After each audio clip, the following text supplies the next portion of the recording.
Est-ce que vous avez déjà vu cet extrait du Loup de Wall Street? Règle numéro 1 à Wall Street. Y a personne qui sait. Je me fous que tu sois Warren Buffett ou Jimmy Buffett, car personne ne sait si une action va monter, descendre, se barrer sur le côté ou tourner en rond. C'est que du vent. Alors il est vrai que quand on pense investissement en bourse, on a souvent une image négative en tête. On se dit que c'est pas sûr, que c'est trop compliqué, que c'est pas fait pour nous ou encore que l'on risque de perdre tout son argent. Mais est-ce vraiment le cas? Comment ça se fait que certaines personnes sont en ce moment même en train de gagner de l'argent en investissant alors que d'autres ne le font pas? Quelle est la différence entre ceux qui investissent et ceux qui perdent? Dans cette vidéo, je vais t'expliquer de manière simple et pratique comment commencer dès maintenant à investir de l'argent en bourse pour sécuriser ton argent et faire fructifier ton patrimoine.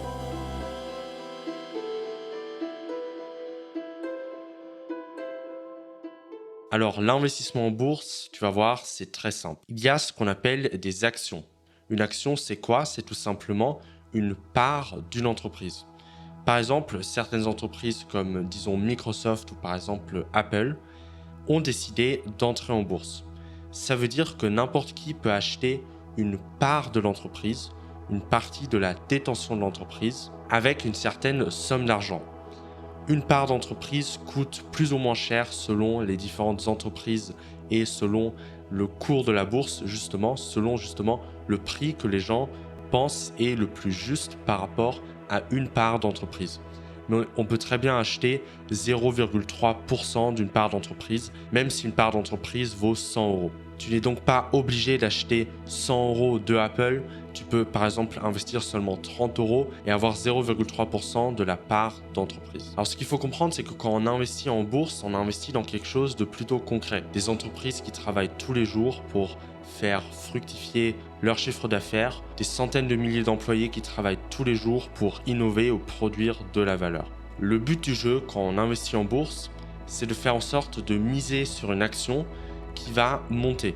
Si par exemple on pense que l'entreprise dans laquelle on investit va augmenter son chiffre d'affaires, va faire des nouvelles innovations, on va tout simplement continuer à progresser dans les années à venir, eh bien on va investir dans cette entreprise en espérant que son cours, donc la part d'entreprise, va monter. Si par exemple je crée une action Ferrasprod et qu'elle est vendue à disons 10 euros, eh bien si on pense que ma chaîne YouTube et mes différentes activités vont augmenter dans les années à venir, eh bien investir dans Ferrasprod serait une bonne idée si on pense que l'entreprise et la chaîne YouTube va continuer à monter dans les années à venir. Je vous ai simplement donné cet exemple imaginaire vraiment basique pour que vous compreniez bien que le but, c'est d'investir dans quelque chose qui va monter dans les années à venir et pas par exemple une entreprise qui est en déclin et qui a déjà atteint son apogée. Vous aurez également remarqué que toutes les entreprises ne sont pas en bourse.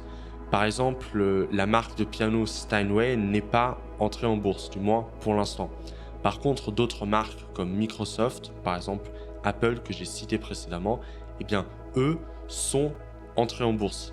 Entrer en bourse ou pas, c'est un choix que l'entreprise va décider de faire une fois qu'elle a besoin de déployer beaucoup de capital parce que l'argent que tu investis dans une part d'entreprise, eh bien, l'entreprise va directement l'utiliser pour, par exemple, développer des nouveaux produits ou tout simplement faire en sorte de faire continuer son entreprise. Ok, très bien. Maintenant qu'on a compris ce que c'est une action, comment est-ce qu'on achète une action?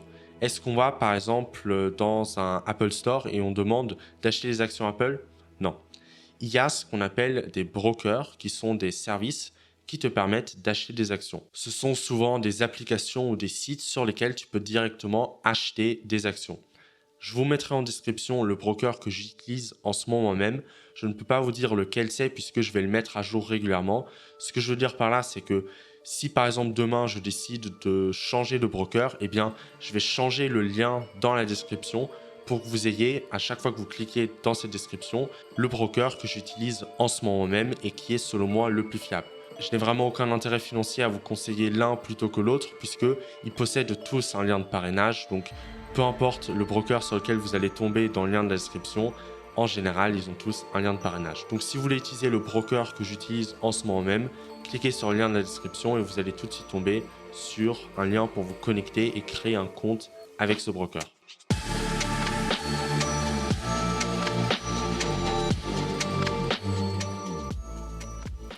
Sur ce site, on peut mesurer l'intérêt cumulé, donc les bénéfices que l'on va faire au bout d'un certain temps avec nos investissements. Donc ici, j'ai donné un exemple fictif où on a 4 000 euros déjà investis et tous les mois, on rajoute 500 euros. J'ai mis ici une période de 30 ans et un taux d'intérêt de 10% avec une variance de 3%, c'est-à-dire qu'on peut faire certaines années 13% et d'autres, par exemple, 7%. Et voici à quoi ça ressemble. Au bout de 30 ans, vous avez 2 millions d'euros. Si ça a monté 13%, si ça a monté uniquement de 7% tout le temps, eh bien vous avez presque 600 000 euros. Et si ça monte de 10% en moyenne, ça vous donne donc 1 million d'euros. Ce que je trouve intéressant ici, c'est que si on regarde sur 10 ans, eh bien on est seulement à 100 000. Alors que si on est par exemple sur une échelle de 20 ans, on a déjà monté vers quasiment un demi-million si on monte à 13% et à, on va dire, 300 000 si on est à 10%.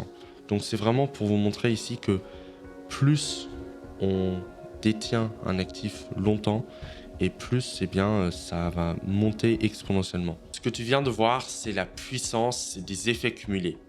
Investir, c'est pas seulement sécuriser son argent, c'est également le faire fructifier. Maintenant, avant de commencer à investir, il y a peut-être quelques questions que tu te poses peut-être, que je vais essayer d'adresser maintenant. Premièrement, certaines personnes pensent que investir n'est pas éthique. Par exemple, je ne vais pas me mettre à investir dans les entreprises qui vendent des armes.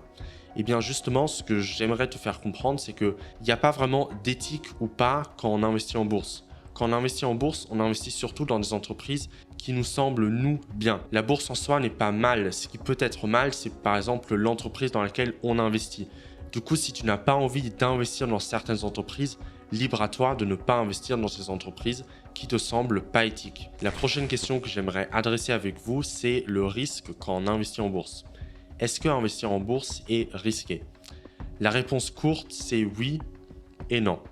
En fait, dans le livre L'investisseur intelligent de Benjamin Graham, cet auteur explique tout simplement qu'il y a deux écoles.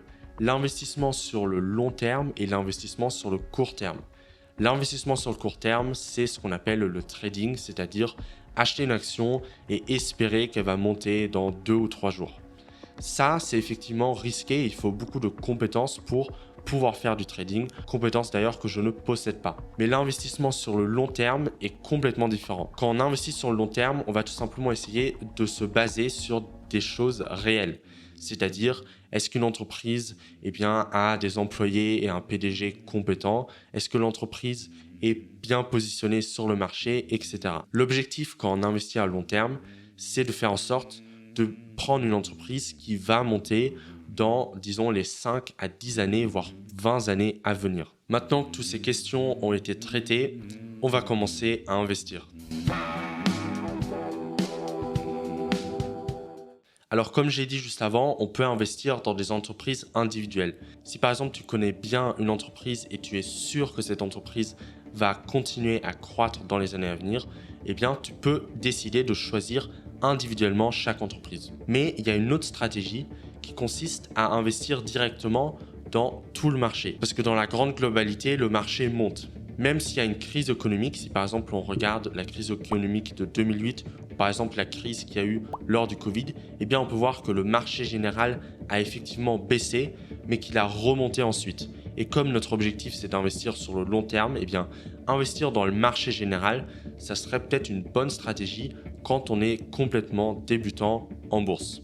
Du coup, comment on investit dans l'entièreté du marché? Eh bien, pour investir dans l'entièreté du marché, on peut investir dans ce qu'on appelle un ETF. Un ETF, c'est tout simplement, pour expliquer très simplement, un seul titre qui englobe beaucoup d'entreprises selon une certaine catégorie. L'un des plus connus, c'est le S&P 500 qui regroupe les 500 plus grandes entreprises américaines. Si tu investis par exemple 1000 euros dans le S&P 500, eh bien tu vas avoir peut-être 10 euros d'Apple, 5 euros d'Haribo, on va dire 3 euros de Nvidia. Bref, vous allez voir, il y a beaucoup d'entreprises connues qui sont incluses dans ce titre. Ce qui est bien avec les ETF et notamment le S&P 500 dont j'ai déjà investi une grande partie de mon portfolio, c'est que justement il monte continuellement.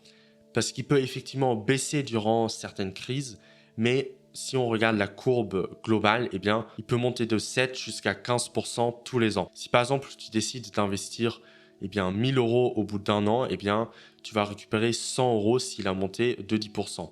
Donc, ce que je vous conseillerais de faire si vous êtes complètement débutant dans l'investissement en bourse, c'est d'investir, disons, 70% dans des ETF, donc par exemple le S&P 500 ou par exemple le CAC 40. Et ensuite, vous pourriez par exemple allouer 30% à investir dans des entreprises individuelles pour que vous puissiez commencer à faire vos propres analyses pour choisir individuellement des entreprises, ou tu peux tout simplement décider de mettre 100% dans des ETF et comme ça, tu te casses même pas la tête à choisir des entreprises, même si je pense que c'est une bonne idée d'au moins choisir quelques entreprises pour avoir un peu une idée globale de l'investissement en actions. Et je pense que c'est une bonne idée de choisir comme ça des entreprises individuelles, même si c'est beaucoup plus risqué, tout simplement pour apprendre plus efficacement comment fonctionne la bourse et faire des meilleurs investissements peut-être dans le futur. Encore une fois, si tu veux investir, n'hésite pas à cliquer sur le premier lien en description et tu trouveras un tutoriel juste en bas de la description dans lequel je t'apprendrai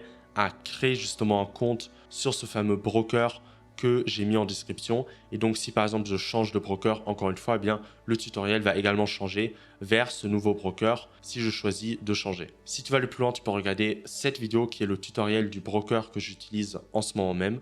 Ou par exemple, tu peux regarder cette vidéo dans laquelle je te donne 7 habitudes financières à prendre durant ta vingtaine.